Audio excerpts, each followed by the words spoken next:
separating and connecting three different continents: Europe, Africa, and Asia. It's actually almost same distance between these three. As a result, the island has been conquered quite a few times throughout the years, and that is also the reason why the first advanced civilization in Europe was born and flourished right here. That is the Minoan civilization, which developed from 3000 BC to 1100 BC. That's the Bronze Age, and it is considered to have been the first advanced civilization in Europe. So today we'll be exploring the largest the largest Minoan center. That is the Knossos Palace. The Knossos Palace is located 5 kilometers southeast of the city of Heraklion, in what is considered like the outskirts, a suburb of the city nowadays. It is built on a hill near the river Keratos. And our story begins in the Neolithic era. This is when, for the first time, the hill was settled. The first finds derive from 7000 BC. But back then, there was no palace around. It was just a small settlement, the population of which lived off agriculture and livestock, and due to the fertility of the area, the population gradually grew.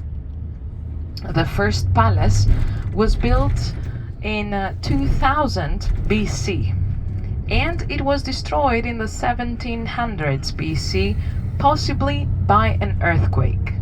And then they built it again. The second palace was bigger, even more luxurious. It actually represents the heyday of the Minoans, but again, it was destroyed in the 1450s BC, possibly by an earthquake that was this time accompanied by a great fire. At that point, the Mycenaeans took over. The place was partly rebuilt and in use until the 1370s BC, when again it was destroyed by a fire. So we have successive phases of it being constructed and destroyed over and over again. But what's interesting is the legends, the myth about a labyrinth, the myth about a vicious monster that was part man, part bull, that is the Minotaur, and that of a legendary king who ruled the Knossos Palace. That was King Minos, who, by the way, is the reason why the entire civilization was named the Minoans. So for the site that we are going to see, we owe it all to two different excavators. The first one was the first ever to bring something Minoan to light. He was not a professional archaeologist. He excavated on the hill in 1878, and coincidentally enough, his name was also Minos, same as the legendary king who ruled the palace. That was Minos Kalogerinos. The systematic excavations began in 1900, and they were led by a investigating the area and reconstructing the site. And we'll be talking about his reconstructions because that's the main source of controversy over his work.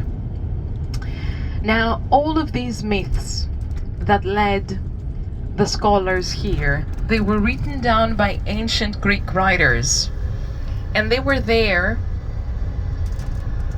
to explain what they couldn't explain otherwise, to teach, and so on. Located on the eastern part of Crete, and he was born in a cave because while she was pregnant, his mother was looking for a secluded, a remote place to give birth. And that is because she wanted to protect her baby from her husband. Her husband was Kronos, a titan that had developed a quite serious disorder of eating his children. he would eat them so that none of them would grow up stronger and overtake his powers. So Rhea encountered this secluded cave on the eastern part of Crete. She gave birth to Zeus there, and then she left the baby there to be raised by the nymphs of the mountain. A goat also helped in his upbringing. And instead of presenting her husband with a new baby, she picked up a rock, covered it with some clothes, and presented it to Kronos, who did not even think about it. He just swallowed the rock. So Zeus was safe. And when he became an adult, he started a war against his father that he managed to win. It is even said that he sliced his belly up, and out of his body, out of Kronos' body, emerged alive and well, because this is a myth, the brothers and sisters of Zeus. And so, even though he was the youngest, he became the chief of the Olympian gods. And at some point, he met a very beautiful princess. He saw her, and he wanted to figure out a way to approach her. What he did is he transformed himself into a white bull, approached the beautiful princess, and when she started feeling safe, she had the idea of leading the bull back to her palace.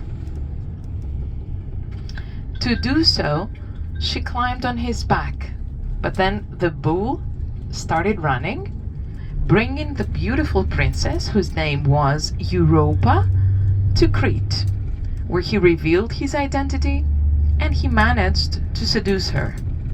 Zeus and Europa had 3 sons,